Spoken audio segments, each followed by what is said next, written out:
નમસ્કાર. ભારતીય જનતા પાર્ટીના કાર્યાલયનું નિર્માણ કરવા માટેની એક યોજના આખા દેશમાં માનનીય પ્રધાનમંત્રી શ્રી નરેન્દ્ર મોદી સાહેબે એની કલ્પના કરીને એને સાકાર કરવા માટેના પ્રયત્નો શરૂ કર્યા હતા. પૂર્વ રાષ્ટ્રીય અધ્યક્ષ અને હાલના ગૃહમંત્રી આદરણીય શ્રી અમિતભાઈ શાહ સાહેબ જ્યારે રાષ્ટ્રીય અધ્યક્ષ હતા, તેમણે આખા દેશમાં લગભગ 700 જિલ્લાઓમાં આ કાર્યને ખૂબ જોરમાં આગળ ચલાવ્યું હતું અને આખા દેશના કાર્યાલયો બને એના માટેના સફળતાપૂર્વકના પ્રયત્ન કર્યા હતા. ગુજરાત સ્વાભાવિક છે, એમાં પાછળ ના હોય. આજે લગભગ ઘણા બધા કાર્યાલયો બની ગયા છે. અમુક કાર્યાલય લગભગ 3-4 કાર્યાલયો પાઇપલાઇનમાં છે અને કેટલાક પહેલાથી બનેલા હતા.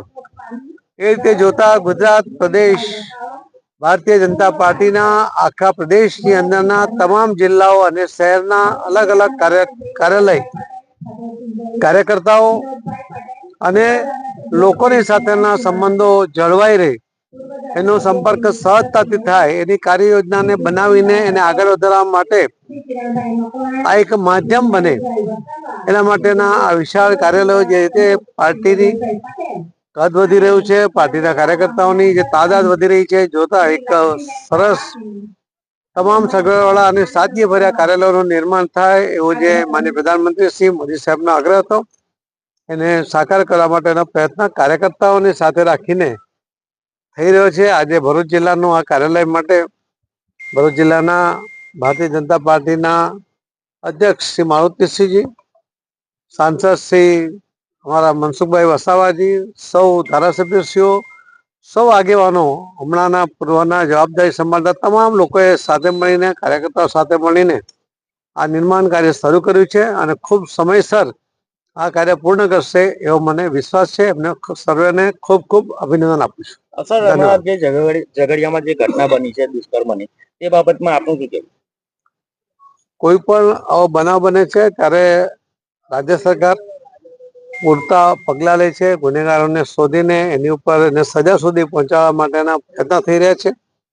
માનનીય પ્રધાનમંત્રી મોદી સાહેબની આ સૂચના બહુ કડક છે અને માનનીય ગુજરાતના મુખ્યમંત્રી શ્રી ભૂપેન્દ્રભાઈ પટેલ એમણે એના માટેની તકેદારીના પગલાં લીધા છે, એના અટકાયતી પગલાં પણ લીધા છે અને એને કોર્ટમાં લઈ જઈને સજા કરવા સુધીના પ્રયત્ન આજે ગૃહમંત્રી શ્રી હર્ષભાઈને બધા મળીને કરી રહ્યા. રાષ્ટ્રીય અધ્યક્ષ આદરણીય અમિત શાહ સાહેબ જ્યારથી બન્યા હતા ત્યારે કહ્યું હતું કે દરેક જિલ્લાઓમાં ભારતીય જનતા પાર્ટીનું કમલમ કાર્યાલય રહે. એના ભાગરૂપે ગુજરાત પ્રદેશ અધ્યક્ષ ભારતીય જનતા પાર્ટી સન્માનીય શ્રી સી આર પાટીલ સાહેબની દિશા નિર્દેશ હેઠળ આજ રોજ ભરૂચમાં ભારતીય જનતા પાર્ટીનું કમલમ કાર્યાલયનું ખાતમુહૂર્ત થવા જઈ રહ્યું છે. ત્યારે ભરૂચ જિલ્લાના કાર્યકર્તાઓમાં એક અનેરી ખુશી ઉત્પન્ન થઈ છે.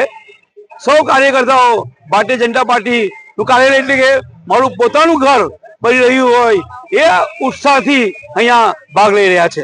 કેટલા કરોડના ખર્ચે આ કાર્યાલય બનશે? આશરે 6 થી 6.5 કરોડના ખર્ચે આ કાર્યાલય બનવા જઈ રહ્યું છે. અદ્યતન કાર્યાલય ભારતીય જનતા પાર્ટીનું કમલમનું બનવાનું છે. ગુજરાત પ્રદેશની જે પ્રમાણેની ડિઝાઇન હોય છે તે પ્રમાણે કાર્યાલય કમલમ બનવા જઈ રહ્યું છે. 20,000 સ્ક્વેર ફૂટની આ કાર્યાલયની જગ્યા છે. ગુજરાતમાં